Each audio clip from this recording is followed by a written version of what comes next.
Janata Dal United के 10 सांसदों को भारतीय जनता पार्टी ने तोड़ लिया है।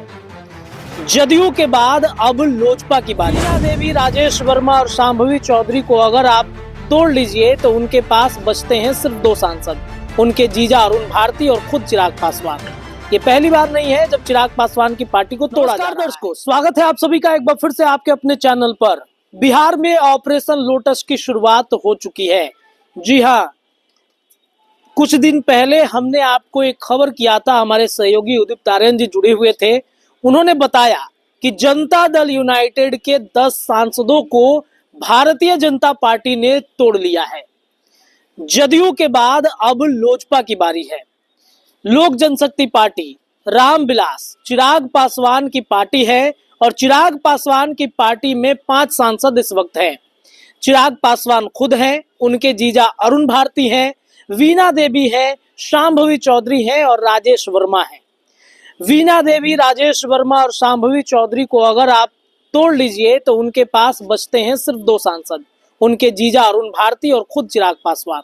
ये पहली बार नहीं है जब चिराग पासवान की पार्टी को तोड़ा जा रहा है, ये दूसरी बार होगी जब ऑपरेशन लोटस का पूरा तीर जो है वो चिराग पासवान की पार्टी पर पड़ेगा। अब आप सोचेंगे कि जदयू तोड़ते तोड़ते बीजेपी अचानक लोजपा की तरफ क्यों बढ़ गई है, तो इसके पीछे की वजह है, इसके पीछे का एक पैटर्न है। वो पैटर्न समझना आप सभी को बेहद जरूरत है।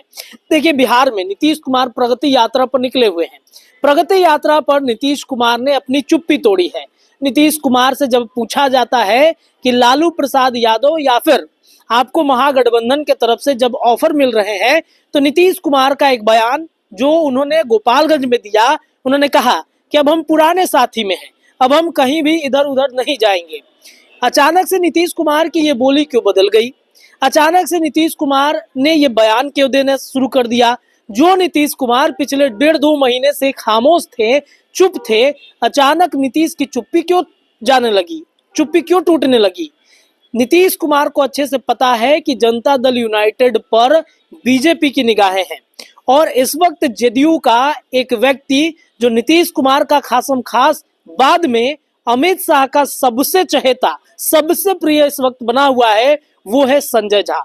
आप याद कीजिए, इसी 25 दिसंबर को 2025 में, माफ कीजिएगा 2024 में, जब एनडीए की एक बैठक हुई थी, बैठक समाप्त होने के ठीक 4-5 घंटे के बाद जदयू के सभी सांसदों को संजय झा ने अपने आवास पर बुलाया, अमित शाह को बुलाया और बुला करके जब मीटिंग कराया तो नीतीश कुमार की गैर मौजूदगी नीतीश कुमार को बेचैन कर रही थी।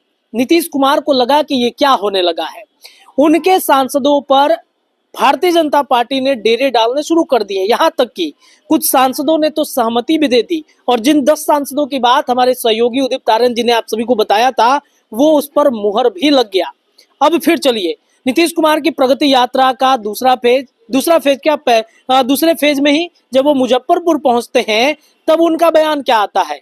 उनका बयान ये आता है कि हम अपने पार्टी के ही कहने पर नहीं इधर उधर होते हैं। किनके कहने पर? पार्टी में जो तेजस्वी यादव बार बार आरोप लगाते हैं कि कुछ लोगों ने नीतीश कुमार को हाईजैक कर रखा है, उसमें संजय झा का नाम आता है, उसमें नाम आता है अशोक चौधरी का। तो अशोक चौधरी के कहने पर क्या नीतीश कुमार बार बार पलटते हैं? संजय झा के कहने पर क्या नीतीश कुमार बार बार पलटते हैं? साल 2022 9 अगस्त का वो दिन याद कीजिए जब नीतीश कुमार ने पलटी मारा था तो कई लोगों के तरफ इशारा किया था, उसमें अशोक चौधरी का भी नाम सामने आया था। अशोक चौधरी के कहने पर नीतीश बार बार इधर से उधर होते हैं। राजनीति महत्वाकांक्षाएं अपनी अपनी होती है सबकी, और इन सब के बीच में चिराग पासवान को लेकर के जो चर्चाएं इन दिनों चल रही थी कि नरेंद्र मोदी से ज्यादा चिराग की नजदीकियां नीतीश कुमार से बढ़ गई है, ये सारा खेला बिहार में सीट बंटवारे को लेकर के ही हो रहा है। नीतीश कुमार को चाहिए कि ज्यादा से ज्यादा सीट पर लड़े ताकि भारतीय जनता पार्टी की बैसाखी उनको ना ढोनी पड़े, अपना मुख्यमंत्री बनाए और अपने पार्टी का जनाधार जो तीसरे नंबर की पार्टी बिहार में बन गई है उस पार्टी को नंबर 1 पार्टी का दर्जा दिलाए। नीतीश, उपेंद्र कुशवाहा, जीतन राम मांझी और चिराग पासवान, अगर तीनों को मिलाकर जो बहुमत का आंकड़ा बिहार में पार कर जाता है तो फिर भारतीय जनता पार्टी की जरूरत क्या है? वही हाल बीजेपी का भी है। बीजेपी भी चाहती है कि अगर उपेंद्र कुशवाहा, जीतन राम मांझी, भारतीय जनता पार्टी चिराग पासवान को हम ले लें तो नीतीश कुमार की बैसाखी की जरूरत क्या है, और इस वजह से बार बार अपने सहयोगी दलों को बीजेपी डरा रही है। बीजेपी डरा रही है चिराग पासवान को, बीजेपी डरा रही है नीतीश कुमार को।